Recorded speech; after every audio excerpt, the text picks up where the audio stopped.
Hello, my name is Robin Mitchell and welcome to this podcast for Electropages. Today I am joined by the CEO of, what's the company called again? Dukosi. Dukosi. I always get that wrong. It's a very strange name which we'll talk about later. It's a pleasure to meet you, by the way, here in Munich. And the first thing I'd like to do is, before we go into the company that you run and what you do, just talk about yourself, what you do and what you love. Okay.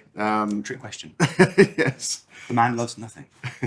So my background is way back was in design. I used to do chip design, ASIC design. Oh, sweet. Yeah. And then I moved more into the sort of general management side of things. And then after about 10 years, I've been on the other side, if you like, more commercial. Mm-hmm. So I've been running sort of small company startups for a number of years. I've been with Dukosi 5 years now. Prior to that, I was in Cambridge and did a small company there, and we ran that for 3 years and then sold that business. So that's the and then prior to that, I spent a bit of time in Edinburgh again in Wolfson Microelectronics, running their portable audio business for customers like Apple and people like that. So it's it was an interesting time just when the iPhones and iPods were coming out. Oh, 2006. Yeah, I was there 2004 to 2020. Yeah, it was 8 years. 2012. Time ago. Yeah. It's come a long way, that technology as well, hasn't it? Yeah, really come a long way. Yeah. So what is it that you want to show us today? Because it says it's something to do with chip-on-cell technology.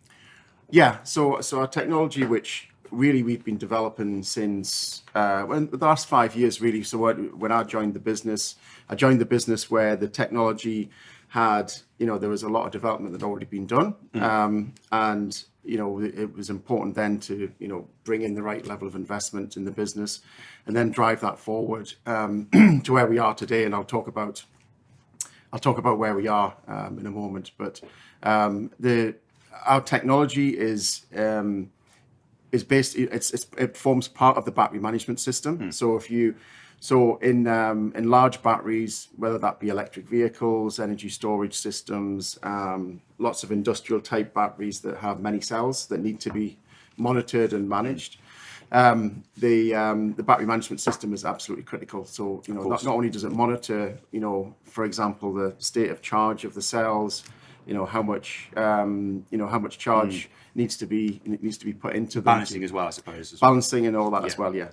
And then there's obviously the control side of that, which is managing things like contactors and all that. So what we do is we effectively replace the monitoring side of the battery management system, which is, today, most of the systems are all wired. So you have. You have a huge pack, hundreds of wires going to all these lots of wires, controllers, hundreds of connectors, and it tends to be in a modular structure. So you have modules which are wired inside, and then those modules are wired again. So there's like 2 levels of wire harnesses and all of that. So we replace all of that with essentially a system which has one chip on the main battery management board, if you like. And one on each of the cells in a pack. And the cells, there can be 100, 200 cells in there, right? And all of these cells typically have to be wired to be monitored, So our system basically replaces all those wires with one antenna that snakes across the top of the pack, and our chip that's on the cell communicates through near field communications to that antenna, and we can have over 200 cells all communicating on that one antenna. So you basically replace all those wire harnesses, all those connectors, with one simple antenna, which is very cost effective, but also just simplifies the pack massively. And that's so there's various levels of benefits there. So the obvious hardware benefits, you're replacing lots of connectors and wires that, if you look at the statistics about what goes wrong in batteries, it tends to be wires, connectors that are causing the main problem. So inherently in architecture with our system, is more reliable. In fact, we've done some work to sort of prove that the reliability of a pack using our technology can be 2 times more reliable than a wired system. I want to pick up on a point you just said. You've got a single wire that's acting as an antenna that goes over the chips and it communicates with them, which is honestly bloody brilliant. Actually, I didn't even think about that. But there's there's 2 questions. The first one is about, I take it that means that your chips have to be integrated into each cell? Yeah. So you're onto the cell. Onto the cell itself. Yeah. But how do you selectively communicate with each individual chip? Is it address based or is it? That makes sense. Yeah. So basically, it's effectively a star network. So everything, we don't have a mesh network where you have the communications hopping from one node to another, right? And that would be impossible with those many nodes. So basically, it's all synchronized. All of the cells, have a unique identifier. Right. So you send out a message. Number 1, talk to me. Number 1 responds. Yes. Number 2, yes. Talk, yeah. And that's all done in a very fast sequence around the system. That is actually really, really fascinating. It's actually hard to get my head around that. It's brilliant. It's absolutely brilliant because then, like you say, you don't have a bunch of million cables going from each cell. You reduce the weight of the whole system, so you're going to increase efficiency of the battery. Yeah. You've got less points of failure. Yeah. But does that mean that do you find that the wireless structure more reliable than its cable equivalent? Yeah, absolutely. And as I say, we've done some work to identify, for example, the failure modes that typically occur in battery systems, and we've shown that a battery with our system is twice as reliable as a wired system. Oh, fantastic! So that's absolutely, if you think about safety and and all of that, and especially if you as you look at really scaling up the volumes of these packs going forward, you can see that the market trends and for example electric vehicles, making those packs much more manufacturable, by eliminating all of these wires and all of that. That's a really important part of this as well. So our system is very, very flexible, so you can basically design a battery management system, and then you can have effectively different size packs where all you do is you add more cells. They just and then the antenna just becomes longer, network. Basically. Yeah, exactly. And it goes. They come onto our network, and that's it. Whereas the systems out there today, as I say, they tend to be modular type systems, right? Where you have to add a fixed number of cells, and it's actually the battery that's kind of dictating voltages that are of course in the system and all that. So it's our system is much more flexible. You can reduce costs significantly by designing effectively one BMS and then rolling that out to different size batteries. And that's one of the key things that our customers like about it. So when it comes to the lifespan of batteries in general, how is it that your solution is able to extend that lifespan? Yeah, so there's a few points here, right? So first of all, the way that you actually manage the battery today, we provide a lot more information within the pack. So for example, we, as well as providing the voltage and current of the cell, we also provide the temperature of every individual cell. So when you have that sort of granularity of data and have more data there that you can then sort of, use to process and make decisions with, it means that you can, you really understand what the pack is being subjected to. And there's a very conservative approach at the moment that's applied to packs where, for example, a cell here might be a particular temperature, one here might be 10 degrees more. But if you don't know that, and typically you don't in packs, because if you wanted to measure the temperature of every cell, you'd have many, many more wires again.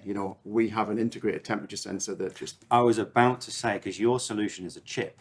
Yes. Which means that you can incorporate all kinds of sensors into each individual chip, including thermocouples and whatever you wanted to. So we have integrated temperature sensor, but we can also add other sensors, and we've seen some interest from customers as well to do that. But the way that you manage the battery in the first place can be done more sophisticated, in a more sophisticated way, and it means that you can actually get more out of the battery without, and knowing that you won't harm the cells and affect their lifetime. So one part of it is let's call it the first life, right, where you manage the battery better using the Dukosi technology, right? And then one of the things that we that we do on our chip on the cell is we store the lifetime of the cell effectively.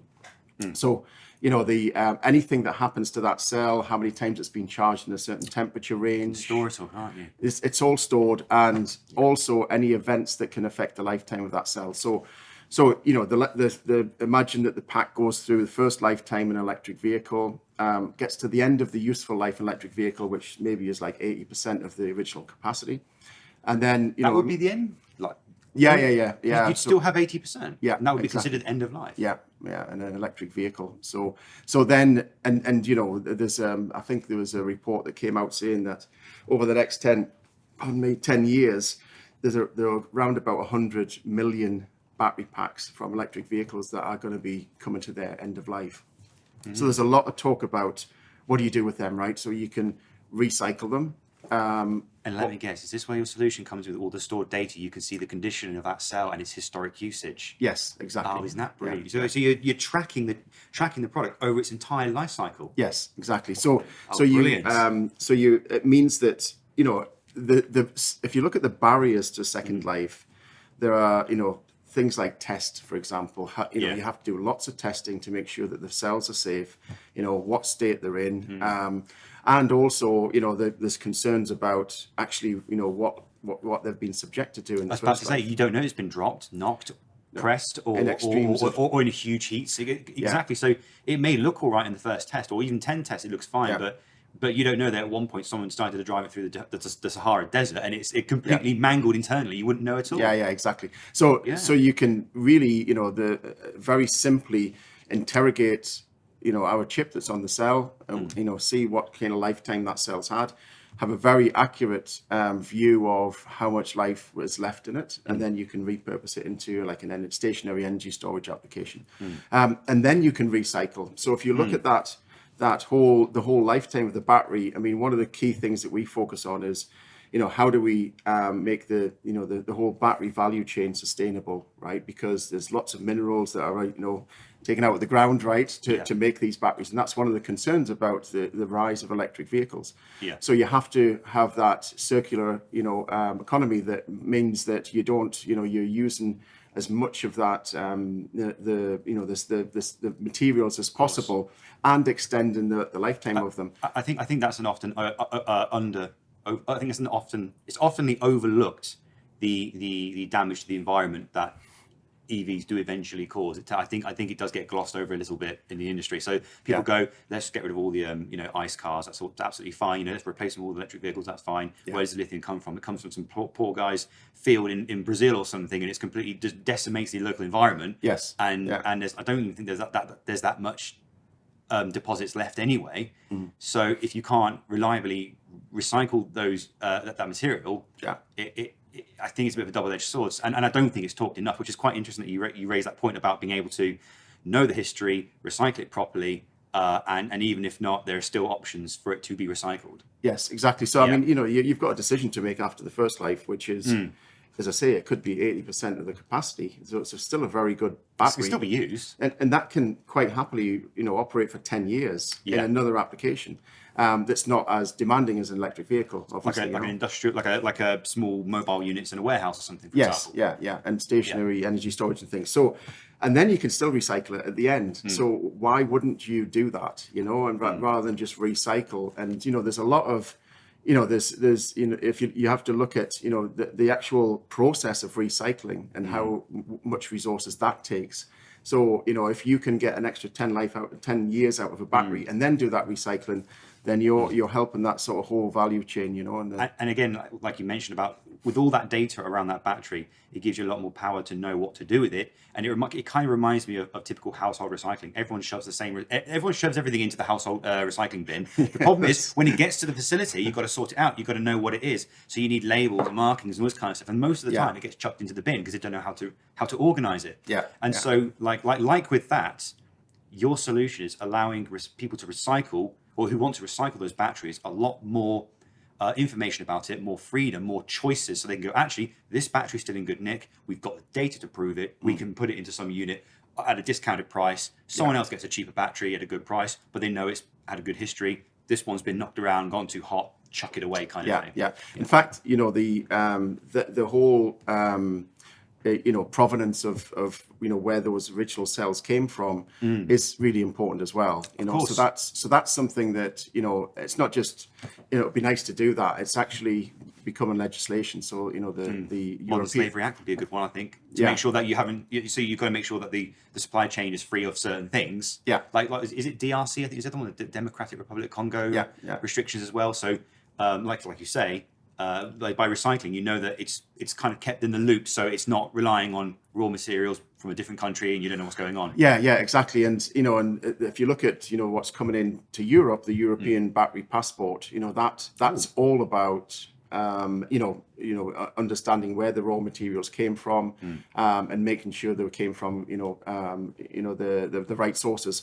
And you know, with our technology, you know, the thing is, a battery is not one entity, right? It's made up of hundreds of cells, and the materials are all in each of those cells, right? So that really has to be extended to, you know, what we call sort of like a cell passport, you know. So each cell, where did the materials come from? And it's got to get there. And this, you know, there's a Global Battery Alliance, which is also working on something similar. So this is going to be a worldwide requirement, right? To be able to say this is where, you know, all these minerals and that came from. So our technology can store all of that data on the cell itself. You know, you can put this data in the cloud and all that, but it's not foolproof, right? So, you know, if it's with the cell for this, you know, this whole life, in fact, it's 2 lives or whatever it is, right?